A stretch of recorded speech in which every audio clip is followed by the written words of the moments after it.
हिंदी सहायिका चैनल में आप सभी का स्वागत है, जहां हम हिंदी साहित्य की कहानियाँ, कविताएं, पद और विशिष्ट कवियों द्वारा रचित रचनाओं के बारे में हम इसकी आलोचना करेंगे और उन विषयों पर जानकारी आप तक मैं पहुंचाऊंगी। आज हमारी चर्चा का जो विषय है वो है सूरदास। सूरदास द्वारा रचित रचनाएं। मूलतः सूरदास भक्तिकालीन कवि है। अगर हम भक्ति काल को देखें तो उसे दो हिस्सों में बांटा गया था, निर्गुण और सगुण कवियों की जो दो श्रेणियां हैं।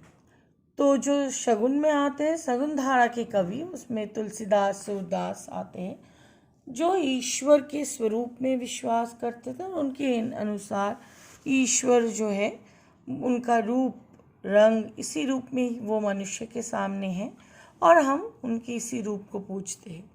लेकिन निर्गुण धारा के कवि वे ईश्वर के रूप रंग आकार मंदिर मस्जिद इन सब में उनकी आस्था नहीं है। उनके अनुसार ईश्वर हर जगह व्याप्त है। तो हम सूरदास, जो कि वात्सल्य और श्रृंगार रस के अन्यतम कवि माने जाते हैं, तो भक्ति काल की जो कृष्ण भक्ति शाखा है, कृष्ण भक्ति शाखा उत्तर को लिखते हुए या जानकारी के तहत ये सब जानना बहुत ज़रूरी है।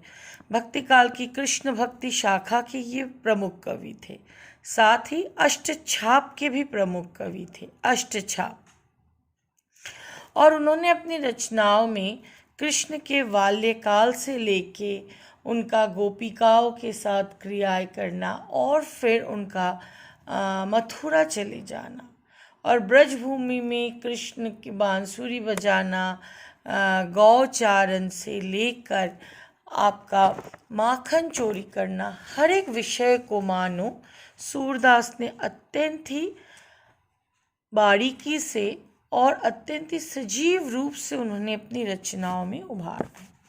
मूलतः सूरदास उन्होंने अपनी रचनाओं में ब्रज भाषा का प्रयोग किया है। किस भाषा का? व्रज भाषा का।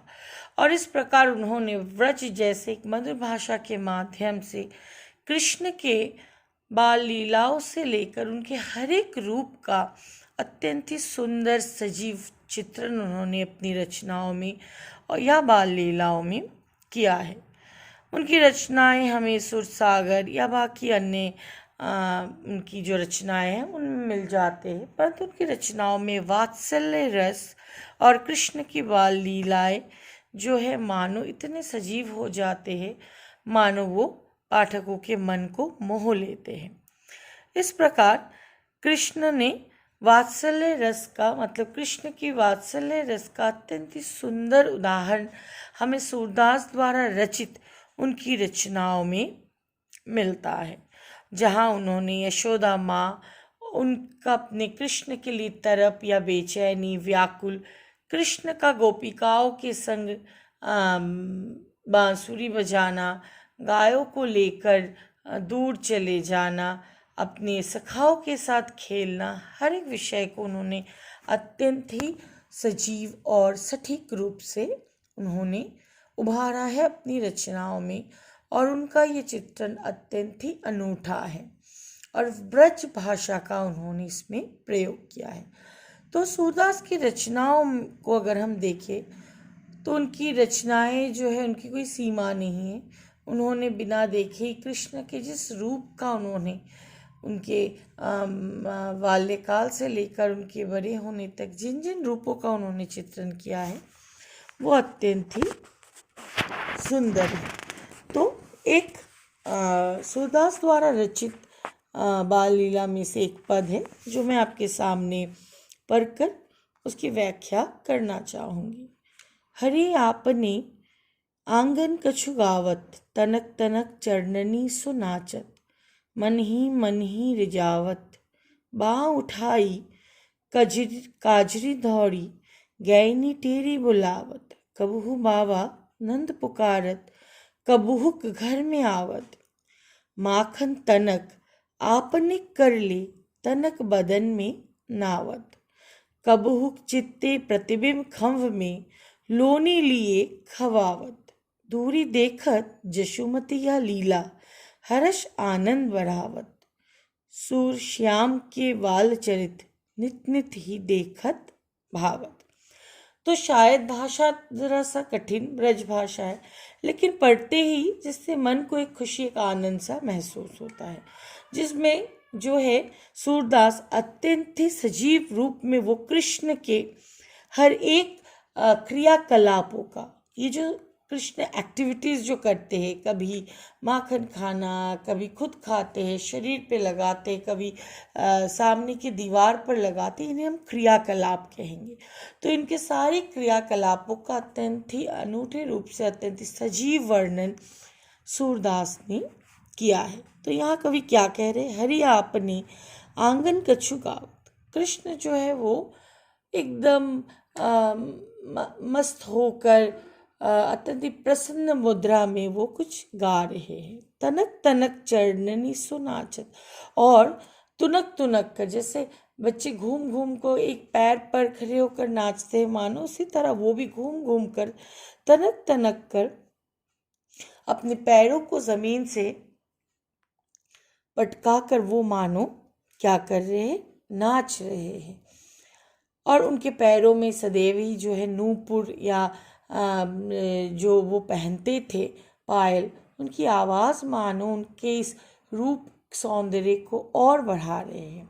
मन ही मन रिझावत, तो वो खुद नृत्य कर रहे हैं और मन ही मन वो प्रसन्न भी हो रहे हैं। बाँ उठाई कजरी दौड़ी, गैनी डरी बुलावत, और अपनी बाहें उठाकर वो क्या कर रहे हैं, हाथ में लाठी लिए गैनी अर्थात गौओं को बुला रहे, क्योंकि कृष्ण को अपने गायों से अत्यंत ही प्रेम था। तो वो सदैव ही अपने मित्र या सखा के साथ साथ वो अपने गौओं को, अपनी गायों को भी अपने साथ सदैव ले लेकर घूमते थे, दूर दूर चले जाते थे।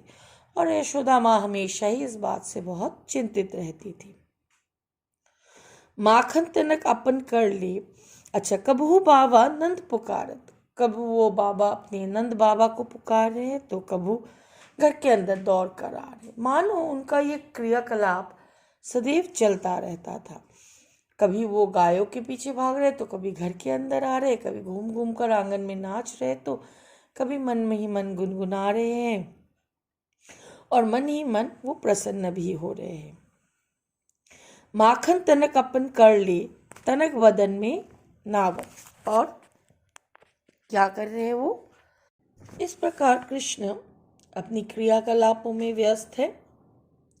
कभी वो गायों को लेकर उन्हें चराने के लिए, हाँकने के लिए चले जाते हैं, तो कभी घर के अंदर आते हैं, तो कभी नंद बाबा को पुकारते, क्योंकि यहाँ कृष्ण के वात्सल्य रूप का, ठीक है, वर्णन किया गया है। जहाँ उनकी बाल्यावस्था में वो इतने ही चंचल और नटखट थे कि वो कब क्या करेंगे उन्हें खुद ही पता नहीं चलता था। और कवि सूरदास जो है वो उनकी इन्हीं क्रियाकलापों को, उनकी इन्हीं रूपों का अत्यंत ही उन्होंने सजीव वर्णन किया है, और उन्होंने इन रूपों का इस प्रकार वर्णन किया है मानो पाठक जो है, जो पढ़ने वाले हैं, इसे पढ़ते ही उनका मन जो है वो प्रसन्नता से भर उठता है।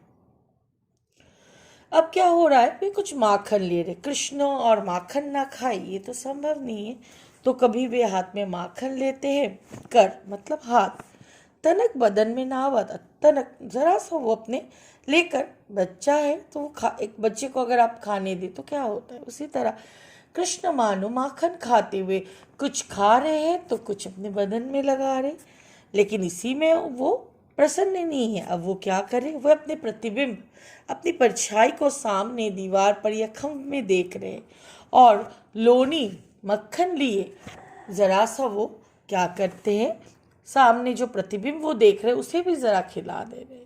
तो मानो ये अद्भुत दृश्य देख जो है कवि सूरदास वे भी मोहित हो रहे हैं। तो यह मोहित, इम्प्रेस्ड, अर्थात उनकी अगर हम कृष्ण बाल गोपाल को भी देखें तो उनके रूप को देखकर मानो हमारा मन जो है प्रसन्नता से भर उठता है।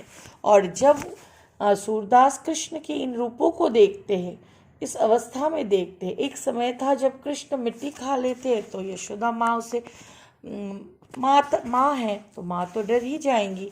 माँ उन्हें कहती है कि मुंह खोलो। मुंह खोलते ही वो अपने पुत्र के मुंह के अंदर पूरे ब्रह्मांड को देखकर डर जाती है। तो इस तरह कृष्ण के विविध क्रियाकलापों का, उनके हर एक रूप का मानस सूरदास ने अत्यंत सजीव और मनोहारी वर्णन किया।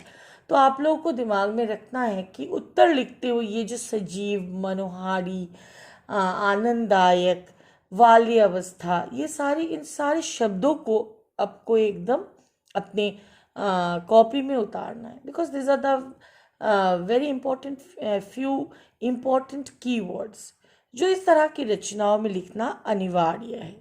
तो हम अर्थ तो पढ़ेंगे, लेकिन अर्थ को पढ़ते हुए हम इस तरह इन उत्तर को लिखेंगे। और साथ ही उत्तर को लिखते हुए हम सूरदास के बारे में, उनकी रचनाओं के बारे में, उनकी कलाकृतियों के बारे में हम ज़रा सा लिखेंगे, फिर जाके हम इसकी व्याख्या करेंगे। ठीक है, तो हम आगे बढ़ते हैं। तो वो अपने खम्भ में अपने प्रतिबिंब को देखकर उसे भी वो खिलाने का प्रयत्न कर रहे। तो यहाँ उनकी मासूमियत, उनकी मतलब नटखटपन बोल सकते हो, या बाल्य अवस्था में जो बच्चों के अंदर जो मासूमियत होती है, उन्हीं भावनाओं को यहाँ अत्यंत ही सुंदर रूप से उन्होंने दर्शाया है। दूरी देखत, अब देखने वालों की कमी नहीं। कृष्ण कुछ कर रहे हैं और उनकी माँ देखेंगे, ये तो संभव नहीं। जशुमती अर्थात यशोदा, जशुमती जो है वो यह लीला मतलब अपने पुत्र की लीला को देखकर हर्ष मतलब प्रसन्न हो जाती, वो आनंद से भर जाती है। शूर श्याम के बाल चरित नित नित ही देखत, और सूर श्याम अर्थात सूरदास कृष्ण अर्थात श्याम के बाल्य अवस्था के इन रूपों को देखकर नित ही देखते हैं और मन ही मन वो प्रसन्न होते हैं। अर्थात यहाँ कृष्ण के बाल्य अवस्था का, उनके माखन खाने का, उनके प्रसन्न होने का हर एक रूप का अत्यंत ही सजीव और सुंदर वर्णन सूरदास, जो कि कृष्ण भक्ति शाखा के कवि थे और भक्तिकालीन कवि, उन्होंने अत्यंत ही सुंदर रूप से उन्होंने इसमें इसको दर्शाया है। तो इस व्याख्या को सुनकर आशा है आप इसको समझ जाएंगे और इससे संबंधित प्रश्न को आप पूछने के लिए कमेंट बॉक्स में जो है आप प्रश्न पूछ सकते हैं। Thank you all of you.